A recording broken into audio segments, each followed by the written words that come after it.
Hello viewers, আসসালামু আলাইকুম। BD Sadia cooking স্টুডিওতে সবাইকে স্বাগতম জানাচ্ছি। আজকের আয়োজনে রয়েছে কালো আঙুরের জুস। জুসটা তৈরি করা অনেক সহজ আর খেতে অনেক বেশি মজা। তাহলে চলুন দেখে নিচ্ছি। প্রথমে আমি ব্লেন্ডারের একটা জগের ভেতরে 1 বাটি পরিমাণে কালো আঙুর নিচ্ছি, আর আঙুরটা কিন্তু অবশ্যই ভালোভাবে ধুয়ে পরিষ্কার করে নিতে হবে। এবার আমি দিয়ে দিচ্ছি এখানে 1 চামচ পরিমাণে চিনি। আঙুরটা যদি অনেক বেশি মিষ্টি থাকে সেক্ষেত্রে কিন্তু আপনারা চিনিটা স্কিপ করতে পারেন, আর যদি এটা বাচ্চাদেরকে খাওয়ান তাহলে অবশ্যই চিনিটা দেবেন, তাহলে মিষ্টিটা আরেকটু বাড়বে, খেতে ভালো লাগবে।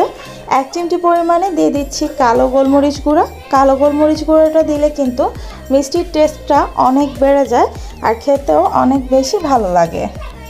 1 চিমটি পরিমাণে দিয়ে দিচ্ছি বিট লবণ। অবশ্যই এখানে বিট লবণটা দেওয়ার চেষ্টা করবেন, তাহলে কিন্তু এই জুসের টেস্ট অনেক ভালো আসবে আর খেতেও অনেক বেশি ভালো লাগবে। তবে যদি বিট লবণটা না থাকে আপনারা এখানে সাধারণ লবণটাও ব্যবহার করতে পারেন। 5-6 টুকরো দিয়ে দিচ্ছি বরফ। বরফ দেওয়ার ফলে কিন্তু জুসটা অনেক বেশি ঠান্ডা হবে আর খেতেও অনেক ভালো লাগবে। এখন যেহেতু রোজার দিন এসেছে, ইফতারিতে ঠান্ডা ঠান্ডা জুস খেতে কিন্তু আমরা সবাই অনেক বেশি পছন্দ করে থাকি।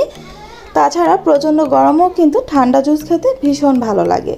এবার দিয়ে দিচ্ছি 1 কাপ পরিমাণে ঠান্ডা পানি। এখানে আমি বড় সাইজের 1 কাপ পরিমাণে জুস তৈরি করছি, সেই অনুযায়ী সবগুলো উপকরণ দিয়েছি।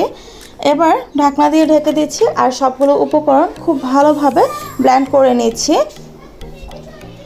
সবগুলো উপকরণ ভালো করে ব্লেন্ড করা হয়ে গেছে। আমি এটাকে 2 থেকে 3 মিনিটের মতো ব্লেন্ড করে নিয়েছি। খুব ভালো করে কিন্তু ব্লেন্ড করা হয়ে গেছে, দেখতে পাচ্ছেন। এবার আমি একটা ছাঁকনি দিয়ে ছেঁকে নিচ্ছি।